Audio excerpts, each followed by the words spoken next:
slowly.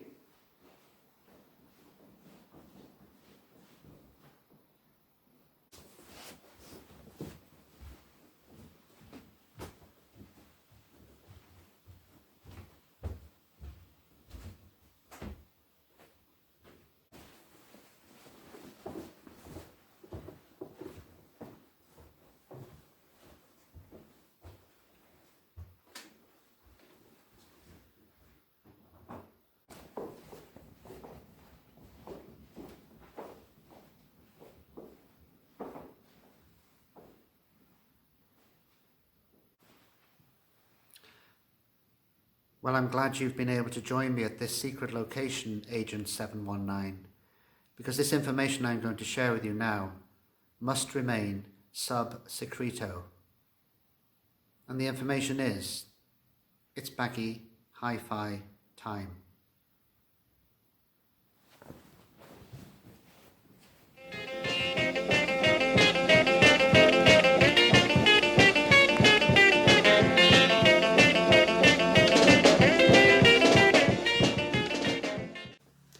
Greetings, cats and kittens. Don't you just hate it when you have to sit through those boring trailers to get to the main feature?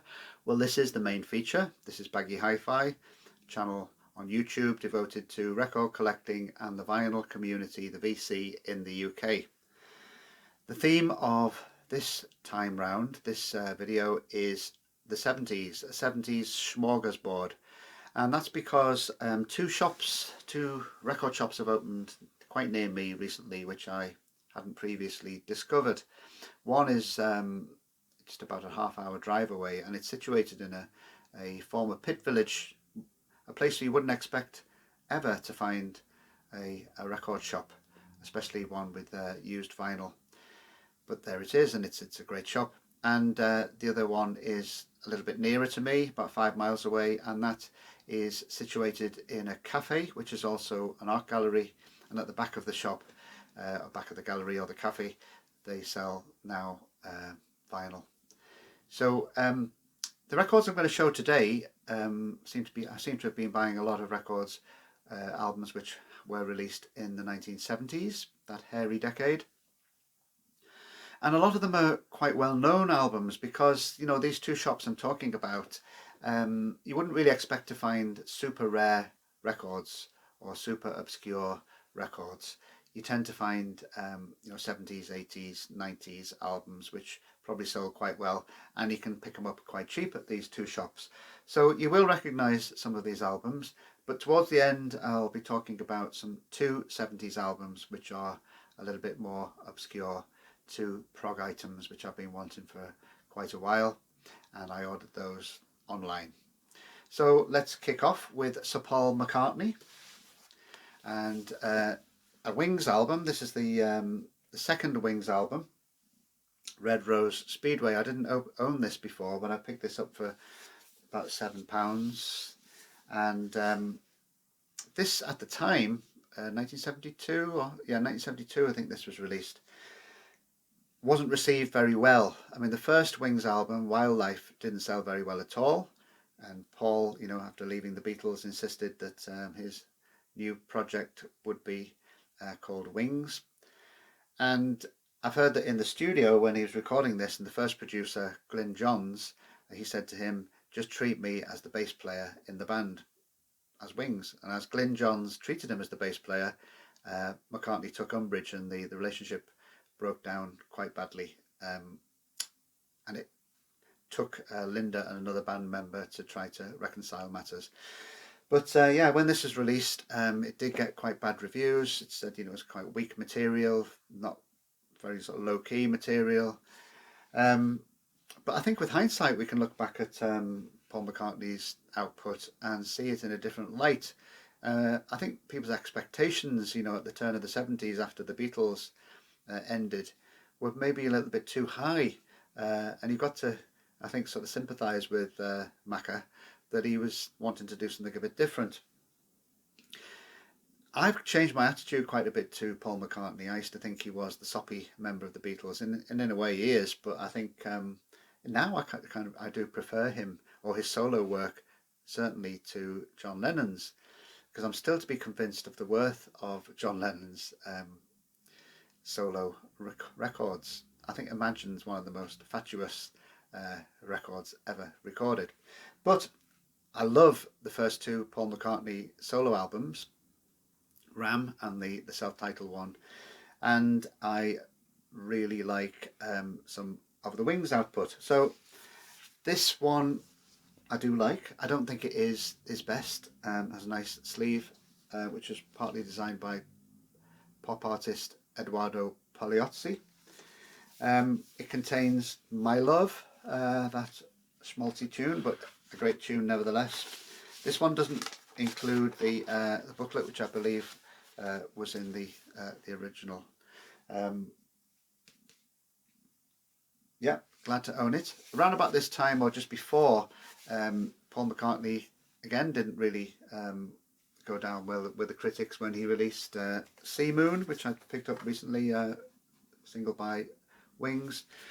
And another one which was actually banned by the BBC, which I picked up this week, is Give Ireland Back to the Irish by Wings. Of course, by the time Band on the Run came out, Wings had become a success with the critics and with the fans. This next LP is by an artist I didn't own any vinyl of, even though I am a great admirer, and that artist is Roy Wood, formerly of wonderful 60s band The Move, and also an early incarnation of the Electric Light Orchestra when they were still good. Now this is the first album by his band Wizzard. You'll all know the hits that Wizzard had. I hadn't owned this one until a couple of weeks ago, and I thought I'd take the plunge, and it's called Wizzard Brew, and it was released in 1973. And this copy has quite a nice insert with it. There he is, there's Roy with his Tudor manor behind him, probably situated somewhere in the Midlands. This album was voted by Mojo magazine as number 18 in its list of top 50 eccentric albums, and it really is eccentric. It does bear some resemblance to the Wizzard singles, but it's a sprawling album with long tracks. Roy Wood is certainly a studio artist, and just piles layer and layer of instruments on, and it can be, you know, a very kind of phased, compressed sound. Apparently you used a ring modulator. Not that I know what a ring modulator is, but it's a very, very busy sound. And just look at the instruments that Roy Wood plays on this album. Electric and acoustic guitars, sitar, cello, bassoon, baritone saxophone, string bass, bass tuba, trombone, recorders and percussion. And there's lots of other artists on, musicians on here as well. I really enjoyed it. It is eccentric. I'm going to get some more Wizzard albums, and they've also recently been reissued on CD with extra tracks. But yeah, Roy Wood, a UK musical hero. This next record is by an American duo who had more success, or continue probably to have more success in the UK than they did in the US, and it's Sparks, Ron and Russell Mael. This is their fourth album, Propaganda, from 1974. Apparently this did sell quite well.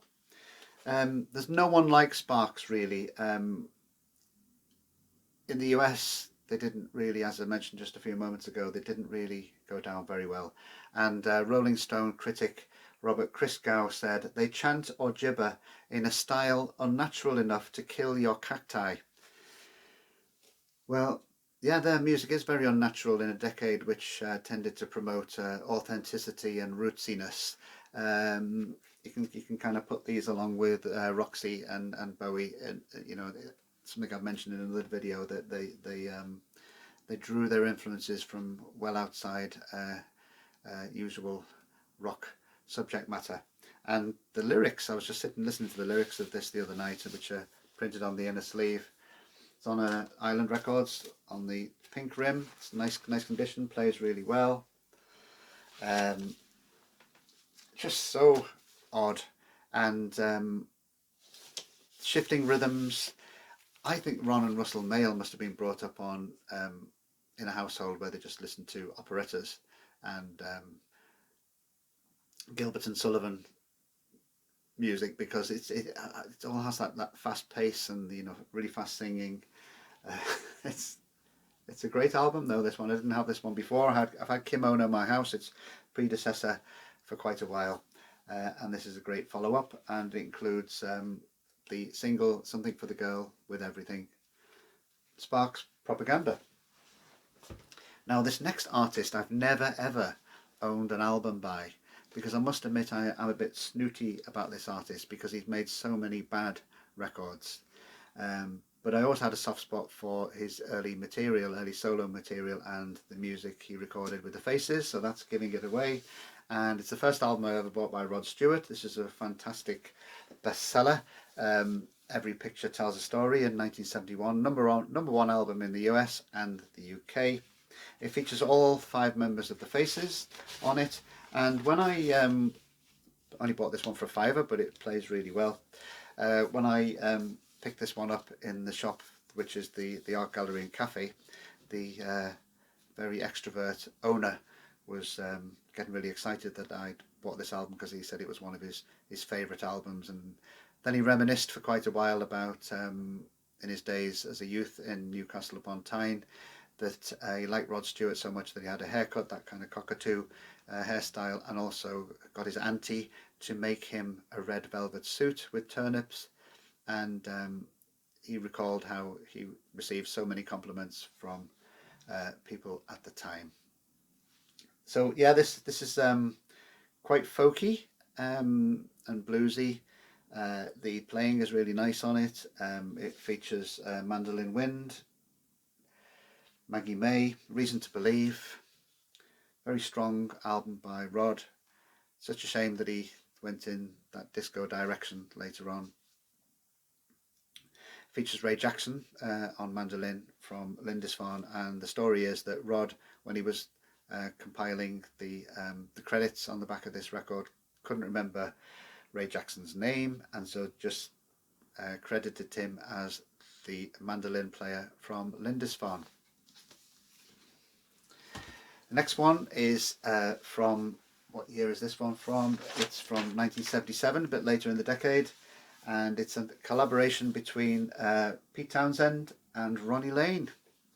Pete Townsend, of course, was taken from The Who, was taking a hiatus after a long tour, and Ronnie Lane, I think, had left the Faces by then, and they came together to make this record. It's a beautiful album. It took me by surprise. Friends have recommended this album to me quite often, but I've never really seen it in a used vinyl copy. This is not the original release, because the original cover had these cigarette cards just completely over the cover. So this is a special price series, but it's a lovely pressing as well. Yeah, it sounds neither like The Who nor like the Faces. There's a few ballads. I've always liked Pete Townsend's voice. I like Ronnie Lane's voice. Real treasure to find this. It does feature Eric Clapton, but don't let that put you off. Now, going towards more of a pop angle in the 70s, I bought these two together last Saturday. Pilot. They were a Scottish band who had a few hits in the mid-70s. This first album, from the album of the same name, is from 1974, and the follow-up, Second Flight, just look at that terrible record sleeve. 70s was the age of the airbrush for sleeves. And there's the band there. So what were the hits? January, Magic, Ooh Ooh Ooh, It's Magic, and the song I really like is Just a Smile, and this is really well crafted British mid-70s pop music. And I've just read that there's a box set of all of their 4 albums which has just come out on CD, so they're not forgotten. Pilot, great pop band. going in more of a folk direction now. I bought this week. I've long been a fan of Steeleye Span, a sort of pop folk band featuring Maddie Pryor throughout their career. But their early career was just like folk rock, UK folk rock royalty. And this is a compilation from 1972 called Individually and Collectively. And it's not just Steeleye Span, it's music recorded in the early 70s by some of their members. So the solo material by Martin Carthy, Tim Hart and Maddie Pryor, and it does collect some of the most lovely tracks from their early incarnations and solo incarnations, and it's a really nice copy on the Charisma label. It has a lovely Charisma label inner sleeve with their catalogue. It includes the nice Van de Graaff generator, Genesis of course, Capability Brown, some more obscure people, and it's on the Charisma Mad Hatter label. So lovely folk rock collection here. I have some of these tracks on other albums, but it flows really well, and it includes Dancing at Whitsun by Tim Hart, which is just gorgeous. So Individually and Collectively by Steeleye Span from 1972.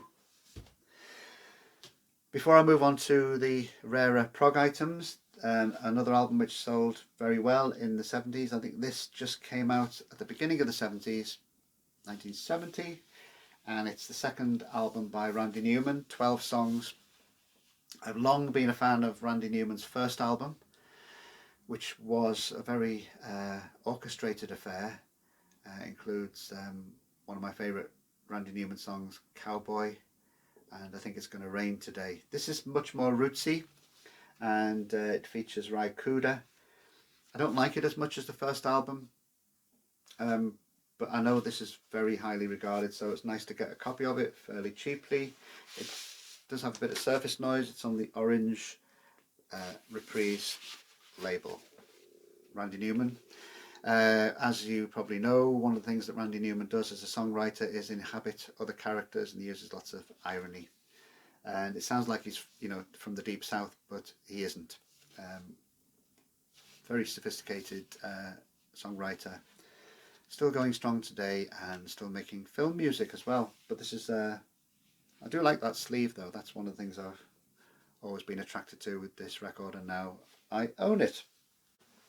The last two LPs in this 70s smorgasbord, as I mentioned earlier, are two prog items from the very early 70s. And these albums don't really fit into the style of prog which a lot of people hate, which is the really technical show-off kind of prog. This is more early turn of the 70s, wistful, melancholic, symphonic, mellow prog. Both bands are quite similar, and these two bands have remained favourites of mine since I really started listening to early 70s prog about 10 years ago. I know it's a genre that a lot of people don't like, but I do recommend these two albums, and these are both reissues because originals go for a lot of money. This one is by Cressida, who were a British prog band. This was released in 1970. It's their first album. They made two albums. Nice gatefold. This is a reissue on the Akama label, which is based in Italy.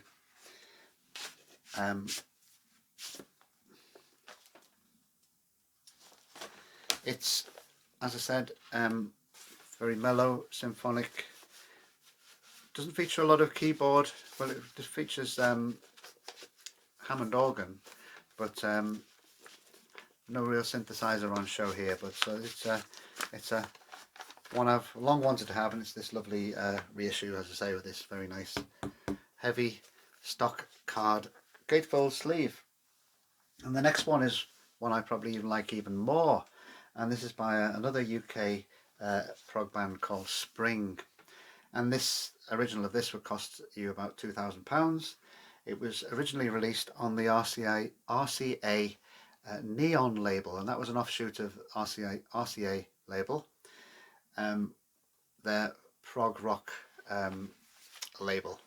Now the sleeve of this dead Napoleonic looking soldier was designed by Keith, who photographed and designed the first classic Black Sabbath album sleeve. And this reissue, again on a Karma, is a triple. So this inside is not the original artwork, of course. This has been reissued as a double album. And this whole album just flows so well. As I say, it's one I've long wanted to have. If you want to check out some of the tracks on YouTube, I'm sure they're there somewhere, and the same goes for Cressida. So that's the end of this video, this 70s smorgasbord. Thank you for watching. Thank you for your patience if you've made it to the end. Thank you for your comments that you make on Baggy Hi Fi, and your subscriptions, of course. Do keep an eye open for another video very soon. And all I have to say now is bye for now.